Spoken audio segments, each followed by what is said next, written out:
Hello दोस्तों, मेरा नाम पंकज जाटव है। मैं आपके सामने एक केस लेके आया हूँ। यह केस है यूट्राइन प्रोलैप्स का। यूट्राइन प्रोलैप्स बफेलो में हुआ है। मैं आपको इस केस की हिस्ट्री बताता हूँ। यह भैंस को ब्याए हुए 24 घंटे हो गए हैं। इसने अभी तक जर नहीं डाली है और जर ना डालने के कारण इसमें यूट्राइन प्रोलैप्स का केस बन गया है। ज़्यादा बड़ी भैंस नहीं है, 400 किलो की भैंस होगी और इसने कल रात को ही बच्चा दिया था और सुबह आज इसमें यूट्राइन प्रोलैप्स का केस बना। अभी दिन के 12 समथिंग हो रहे हैं। अभी बरसात का मौसम है तो बहुत कीचड़ है दोस्तों। देखिए अब मैं इसको कैसे सॉल्व करता हूँ अपने पापा जी की हेल्प से, और मेरे पापा जी भी वेटनेरियन हैं। देखिए अब मैंने अभी सबसे पहले इसकी जो जर है, वो जेर बोलते हैं उसे, उसको एक एक कॉरिंकल एंड कॉटिलेंस से अलग कर रहा हूँ, जिससे कि कोई दिक्कत ना हो बफेलो को अगली बार ब्याने में। देखिए एक एक कॉरिंकल एंड कॉटिलेंस को मैं अपने हाथों से ही अलग कर रहा हूँ धीरे धीरे। यह आपको लग रहा होगा कि यहाँ बहुत गंदगी है, लेकिन ऐसा नहीं है। वो फार्मर ने उस पर कपड़ा लटका रखा था और नीचे जो भी उन पे हुआ थोड़ा बहुत उनने उतना किया। अभी उन पे इतना ज़्यादा तो बनता नहीं है, उनने तो पहली बार देखा है ये सब, इसलिए उनको तो बहुत परेशानी हो रही है इस चीज़ को देखते हुए। वो लोग देख भी नहीं पा रहे हैं।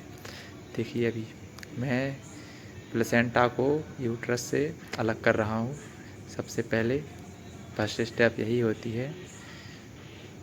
धीरे धीरे प्लेसेंटा से यू अलग कर लिया गया है। देखिए दोस्तों, प्लेसेंटा को पूरी तरह से अलग कर दिया है मैंने यूट्रस से।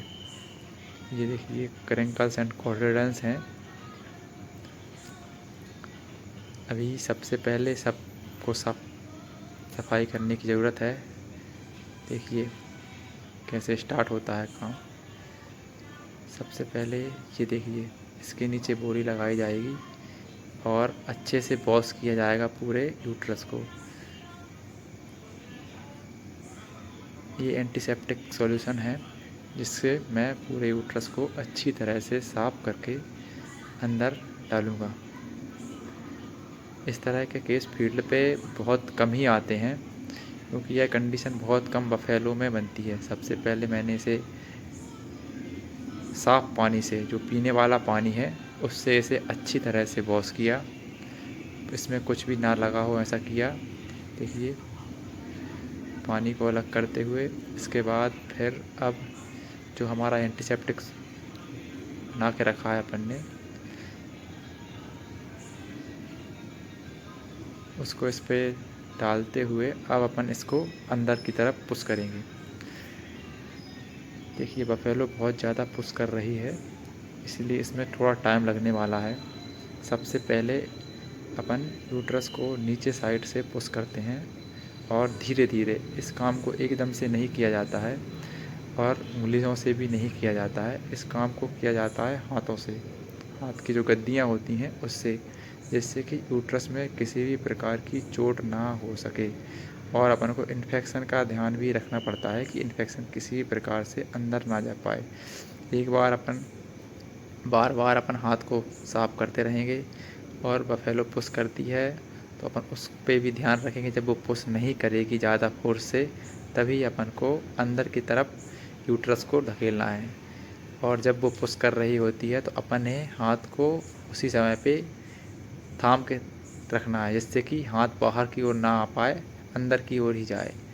देखिए बार बार उनको हाथ साफ करते रहना चाहिए और यूट्रस को भी साफ कर देना चाहिए। देखिए इस तरह से सबसे पहले नीचे साइड से अंदर को यूट्रस किया जाएगा, उसके बाद फिर धीरे धीरे पूरे यूट्रस को अंदर डाल दिया जाएगा।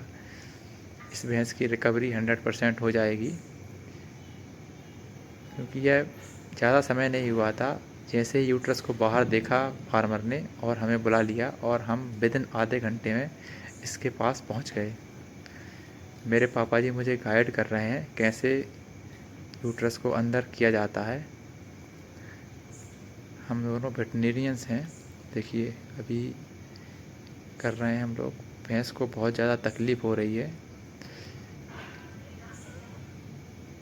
देखिए आप धीरे धीरे अभी यूट्रस को अंदर नीचे से करते जाएंगे। पुश करने का कोई भय नहीं है। पुश हमेशा गद्दियों से करना है। अपन को उंगलियों का उपयोग कम से कम करना है। देखिए जब वो पुश कर रही है तो हमारे हाथ रुके हुए हैं, जब वो पुश नहीं करेगी तो हमारे हाथ आगे की तरफ बढ़ते जा रहे हैं। यही एकमात्र तरीका है यूट्राइन प्रोलैप्स को सॉल्व करने का। ये माल न्यूट्रिशन की वजह से भी कई बार हो जाता है। देखिए अपन को उंगलियों का उपयोग नहीं करना है, सिर्फ पाम का हथेली के गद्दी का उपयोग करना है, जिससे कि अंदर की ओर जा पाए। देखिए धीरे धीरे जा रहा है अंदर। मैं ये नहीं कहूँगा, इसमें टाइम लगता है दोस्तों। धीरे धीरे देखिए ये धीरे धीरे धीरे धीरे डाला जा रहा है इस टाइप से।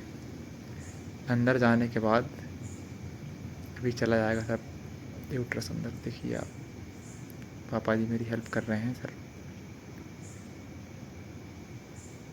देखिए इस बफेलो का केस जो 100% रिकवर हो गया है। इसको हमने 3 दिन की एंटीबायोटिक थेरेपी पे रखा था और 3-4 दिन बाद जब हम यहाँ पे गए तो केस 100% राइट हो चुका था। बफेलो पूरी तरह से स्वस्थ थी, चल रही थी और यूट्रस जो डिस्चार्ज था वो भी 0 हो गया था। देखिए अभी हमने इन्फेक्शन को ख़त्म करने के लिए इसमें बोलस का उपयोग किया है। जो इंट्रा यूट्राइन बोलस जो आती हैं उनको डाला था, जिससे कि यूट्रस का इन्फेक्शन ख़त्म हो सके। और 3 दिन की एंटीबायोटिक थेरेपी पे रखा था। देखिए चला गया ना अंदर दोस्तों। अब बस बफेलो खड़े होने की फिराक में है, मगर नहीं उसको पकड़ के रखा है जब तक हम लोग अगला ट्रीटमेंट ना कर दें। अब अपन को वहीं पे थाम के रखना है हाथ को, जिससे कि बफेलो का जो यूट्रस है वो बाहर ना आ पाए। अभी पापा जी बोलस लेने गए हैं। इसके बाद बोलस के बाद अपन इसको पैक करके आप सूचर भी कर सकते हैं। जो वजाइना में सूचर रहते हैं वहाँ पे सूचर भी लगा सकते हैं, वरना आपके पास देसी तरीका है। आप रोप मेथड होती है, रोप मेथड के द्वारा आप इसमें फंदा लगा सकते हैं।